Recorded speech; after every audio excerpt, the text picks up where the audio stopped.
নমস্কাৰ district project management unit পোষণ অভিযান দৰং আৰু জিলা সমাজ কল্যাণ বিভাগ দৰঙৰ তৰফৰ পৰা আপোনালোকক স্বাগতম জনাইছো। আজি এক বিশেষ ভিডিঅ' আপোনালোকৰ মাজলৈ প্ৰস্তুত কৰি উলিয়াইছো। আশা কৰোঁ সকলো অংগনবাদী কৰ্মী দৰং জিলাৰ আৰু অসমৰ অংগনবাদী কৰ্মীয়ে এই ভিডিঅ'টো শেষলৈকে চাই উপকৃত হ'ব বুলি আশা কৰিছো। আৰু গুৰুত্বপূৰ্ণ খবৰটো হৈছে অংগনবাদী কৰ্মীয়ে আগতে ব্যৱহাৰ কৰা ICDS কেছ এপ্লিকেশ্যন বৰ্তমান বন্ধ হৈছে আৰু যোৱা আগষ্ট মাহৰ 2020 তাৰিখৰ পৰাই এই ICDS কেছটো বন্ধ হৈ আছিলে আৰু ইয়াৰ পৰিৱৰ্তে গভৰ্ণমেণ্ট অফ ইণ্ডিয়াই পোষণ ট্ৰেকাৰ নামেৰে এক নতুন এপ্লিকেশ্যন আৰম্ভ কৰিছে আৰু অংগনবাদী কৰ্মীসকলে আগতে যি ধৰণে ICDS কেছত নিজৰ দৈনন্দিন অংগনবাদী চেণ্টাৰৰ কৰ্মসমূহ কৰিছিলে তেনেকৈ পোষণ ট্ৰেকাৰৰ মাধ্যমত এই কামসমূহ নিয়াৰিকৈ পালন কৰিব লাগিব। ইয়াৰ বাবে অংগনবাদী কৰ্মীসকলে পোষণ ট্ৰেকাৰ এপ্লিকেশ্যনটো গুগল প্লে ষ্টৰৰ পৰা ডাউনলোড কৰি ল'ব পাৰিব। গুগল প্লে ষ্টৰত যেতিয়াই পোষণ ট্ৰেকাৰটো ডাউনলোড কৰিব তেতিয়া তেওঁলোকে পোষণ ট্ৰেকাৰৰ যিটো অৰিজিনেল এপ্লিকেশ্যন তেওঁলোকে এই চিম্বলটো চাই কিনে চাব পাৰিব আৰু লগতে national governance division government of ইণ্ডিয়াই তলত যিটো লিখা আছে এনেকে লিখা থকা পোষণ ট্ৰেকাৰ যিটো এপ্লিকেশ্যন আছে সেইটোহে তেওঁলোকে ইনষ্টল কৰিব লাগিব। আৰু আপোনালোকে যেতিয়া পোষণ ট্ৰেকাৰ এপ্লিকেশ্যনটো ডাউনলোড কৰিব, ডাউনলোড কৰাৰ পিছত প্ৰথম স্ক্ৰীনটো আহিব log in to your account. Mobile number আপোনালোকে ইয়াত এণ্টাৰ কৰিব লাগিব। এণ্টাৰ এম পিন আপোনালোকে নিজে 4টা সংখ্যাৰ এম পিন এটা জেনেৰেট কৰিব পাৰিব। আৰু পোষণ ট্ৰেকাৰ এপৰ ভিতৰত আগৰ দৰে কেইটামান মডিউল আছে। For example, pregnant women, lactating mothers, children 0 month to 6 months, children 6 months to 3 years, children 3 years to 6 years, adolescent girls, adolescent boys, daily tracking, এই ধৰণে হোম পেজত এইখিনি আছে।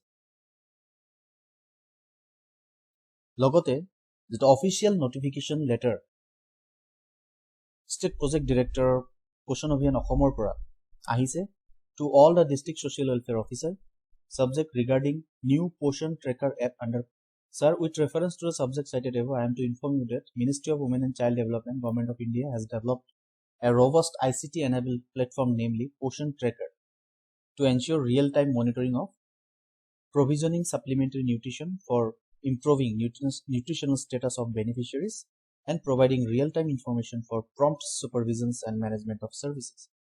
Therefore, you are requested to advise all Anganwadi workers to download the new POSHAN Tracker app from Google Play Store on their smartphones by 15th March 2021 for immediate onboard of beneficiaries on POSHAN Tracker system. A letter to our State Project Director POSHAN Abhiyaan অসমৰ ফালৰ পৰা আহিছে। সকলো অংগনবাদী কৰ্মীসকলে অহা 15 মাৰ্চৰ ভিতৰত POSHAN Tracker এপটো নিজৰ মোবাইলত গুগল প্লে ষ্টৰৰ পৰা ডাউনলোড কৰি ইনষ্টল কৰি ল'ব লাগিব। পোষণ ট্ৰেকাৰ এপটো আপোনালোকে কি ধৰণে ডাউনলোড কৰিব লাগিব, কি ধৰণে ইউজ কৰিব লাগিব, মই এটা লাইভ ডেমো দিবলৈ প্ৰয়াস কৰিম। আশা কৰোঁ আপোনালোকে সকলোৱে বুজি পাইছে আৰু নিজৰ মোবাইলত 15 তাৰিখৰ ভিতৰত এই এপ্লিকেশ্যনটো ডাউনলোড কৰি ইনষ্টল কৰি থ'ব। পৰৱৰ্তী গাইডলাইনসমূহ আপোনালোকক আমি জনাম। হয়, এতিয়া মই এটা লাইভ ডেমো আপোনালোকক দেখুৱাব বিচাৰিছোঁ।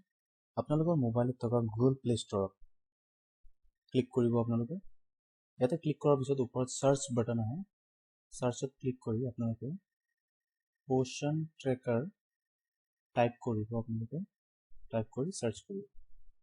চাৰ্চ কৰাৰ পিছত ইয়াতে আপোনালোকে দেখা পাব ওপৰতে Poshan tracker national governance, Poshan tracker national governance division government of India.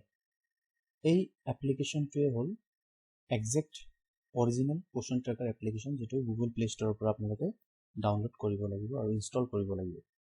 বাকী বেলেগ যিবিলাক আপোনালোকে পোষণ ট্ৰেকাৰ পাব সেইবোৰ আপোনালোকে ডাউনলোড নকৰিব।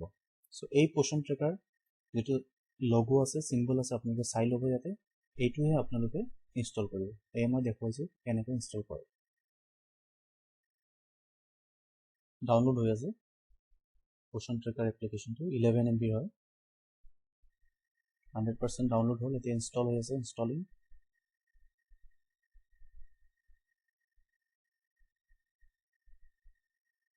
Installation is completed.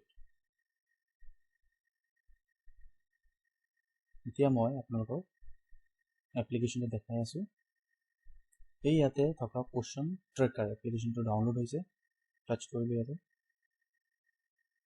আৰু প্ৰথম স্ক্ৰীন এনেকৈ দেখা পাব আপোনালোকে লগ ইন টু ইয়ৰ একাউণ্ট আৰু এইটোৱে হৈছে পোষণ ট্ৰেকাৰৰ স্ক্ৰীন ইয়াতে আপোনালোকৰ যিটো অংগনবাড়ী মোবাইল নাম্বাৰ আছে এইটো ৰেজিষ্টাৰ কৰিব লাগিব ৰেজিষ্টাৰ কৰি এমপিন জেনেৰেট কৰিব লাগিব তাৰপিছত আপোনালোকৰ পৰৱৰ্তী কেনেকৈ এই এপ্লিকেশ্যনটো চলাব লাগিব ইয়াৰ মাজত ভিতৰত থকা মডিউলখিনি কি ধৰণে চলাব লাগিব আমি পৰৱৰ্তী ভিডিঅ'ত আপোনালোকক শিকাই দিম আৰু আশা কৰোঁ আপোনালোকে এই ভিডিঅ'ৰ পৰা উপকৃত হ'ব আৰু আজিলৈ এই ভিডিঅ'তে সামৰণি মাৰিছোঁ ধন্যবাদ